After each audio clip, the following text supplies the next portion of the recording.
Hey everyone, Shaun Stevenson here, author of the Throne series, and I am so excited about the book I literally just finished reading. I cannot wait to talk to you about it because this is a series you have not heard of. And I am so glad to be the one to tell you about it because it was so good. Okay, I'm getting way ahead of myself. Let me back it up a little bit and talk for a second because First of all, I am part of the Reedsy Discovery program. So every now and again, authors send me books that they are asking me to review. So I get a free copy of the book in exchange for an honest review. And I will say, I always leave an honest review. I am not paid to do this. I just do it out of the goodness of my heart because I love independent authors and I love being able to help independent authors have a little more exposure to their work and have people be able to learn about them, especially if it's middle grade, fantasy, science fiction, or spooky books. And this is my first spooky book from Reedsy, and I loved it. I'm not going to spoil it. I'm not going to ruin it. You have to go read this book. I don't know if I've ever been so excited about a new book that I've discovered or a new author that I've discovered like this in quite a while. So, okay, enough suspense. Let's get into this review. So I just finished reading It Came from the Pumpkin Patch by J. Peter W., which is book number 3 in the Creepy Jeepers series. There are 2 other books out in this series, and I am literally going to go get those books after this review because I want to read them now. And this book does not come out until October 10th as of the recording of this video. But there's also a 4th book coming out very soon as well. These are a middle grade anthology horror series all set in the same town of Dark Burrow. So the basic setup is each book has a different spooky thing happening and you have different characters, but they're all in the same town. So it's set in this town of Dark Burrow where you have different characters experiencing different spooky things. And this particular entry in the series is all about Halloween time and a pumpkin patch. So the basics of the story is Wes Spencer, his family owns a farm. And this is a farm that generally sells pumpkins. They have a pumpkin patch. It's every single year they've had this pumpkin patch. People from all over town come to the patch to buy their pumpkins. However, last year, the pumpkin patch didn't go so well. And this year, Wes's dad is trying something different. He's got some new fertilizer that he wants to try out on the pumpkin patch to see if it'll help the pumpkins grow better. So is it the weird fertilizer that's causing strange things to happen in the pumpkin patch? Is it something a little magical and mystical that's happening in town at the town Halloween Fall Fest? Or is there something sinister lurking in the pumpkin patch all this time, waiting to be released? Oh, seriously, this was such a fun book.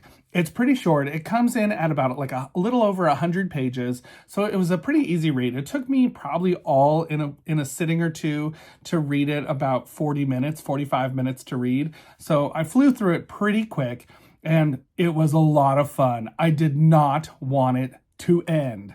Wes as a character, I want to start here because this book is definitely in the vein of a Goosebumps or a Bone Chillers. In fact, the author even references R.L. Stine and Betsy Haynes in his About section. So those 2 authors are definitely authors that influenced this middle grade anthology series. And this is definitely a middle grade series.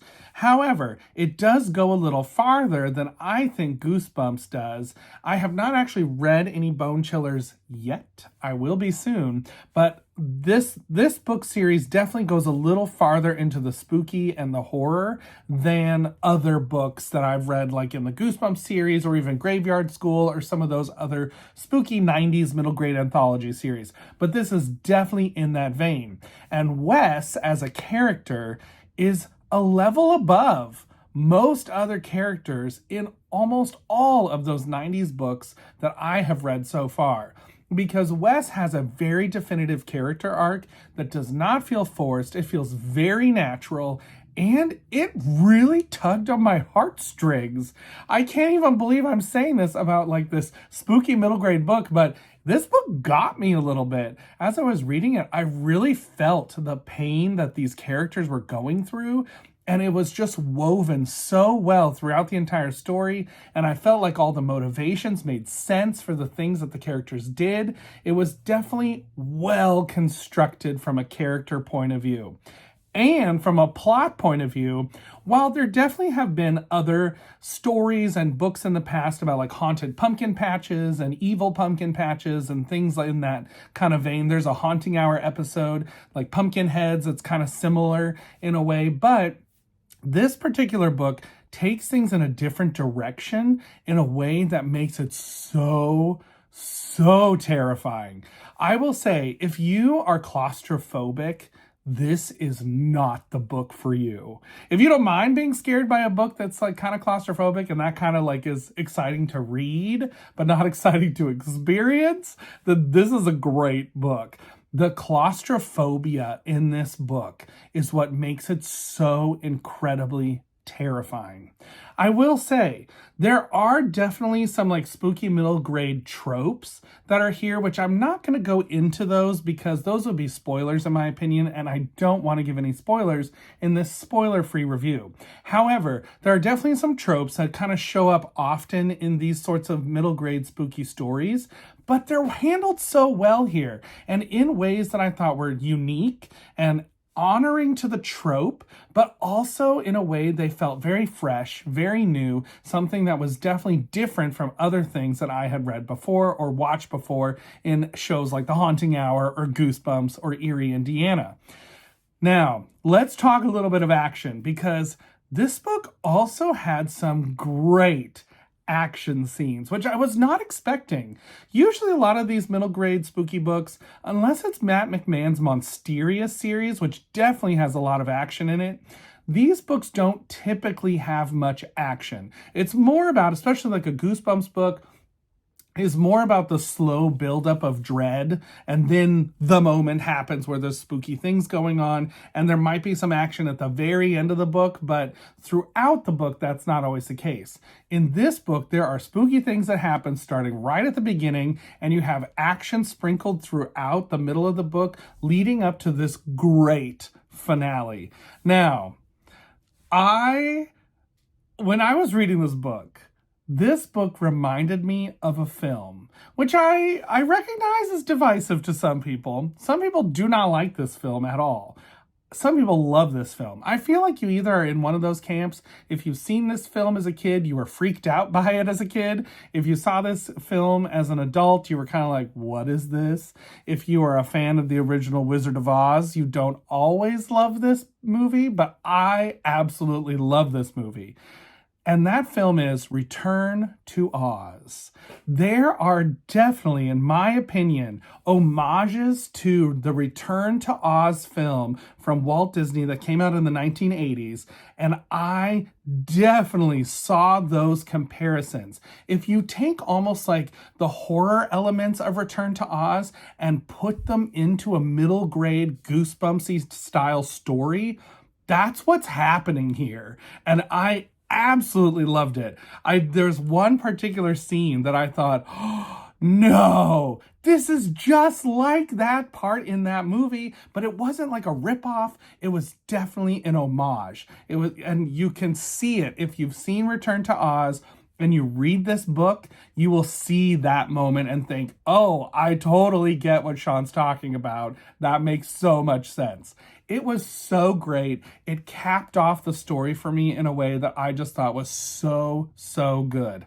I will say too, I really feel like J. Peter W. taps in to the like middle grade psyche. The things that Wes goes through, you just feel it. If you've ever been in a similar situation when you were in middle school, if you're in middle school and you have these kinds of experiences, you will know these feelings that Wes is experiencing and this like almost push and pull of what is going on. And I also will say, I felt like the mom and the dad in this story also, I almost want to call it a performance, but they gave like this great performance, so to speak, as characters where they just hit these beats that you are feeling and you're thinking, oh no, I can see a little bit of what might be happening, and this is going to be terrible.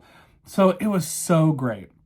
One last thing I really feel like I should talk about is this book does have a tiny bit of like bizarre horror, which J. Peter W. in his other books, from my research that I've been doing on him as an author, in his other books, he does have some like kind of bizarre horror. So he incorporates that a little bit into this particular book, and there are definitely a couple of moments that were really disgusting.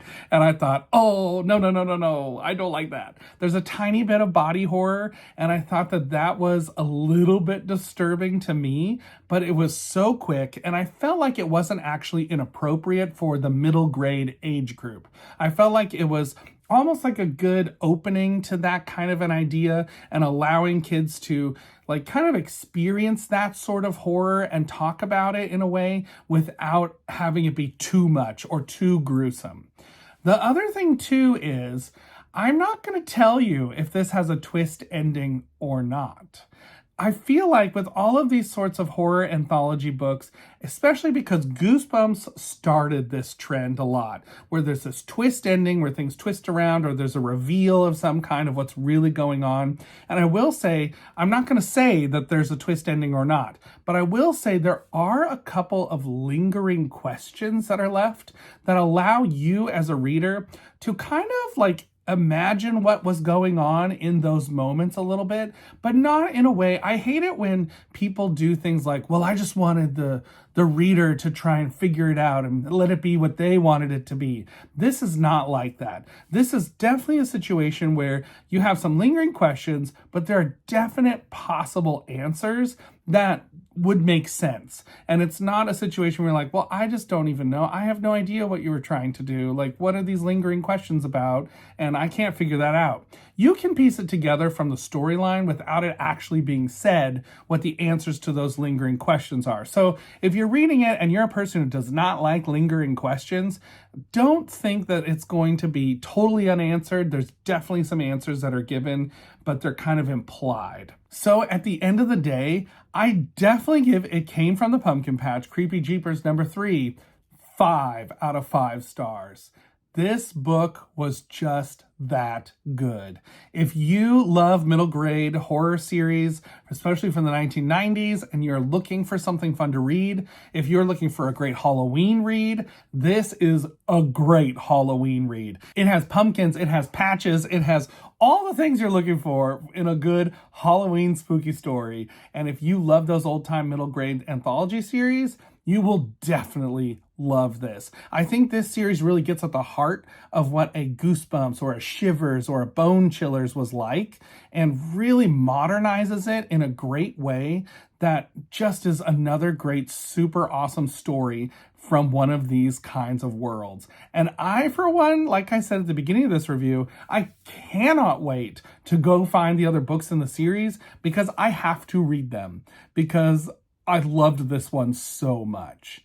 Definitely go check this out. I believe this book, like I said, comes out October 10th, and it's available on Amazon, from what I can tell, as a Kindle e-read right now. I'm not positive if it's going to be in a paperback format.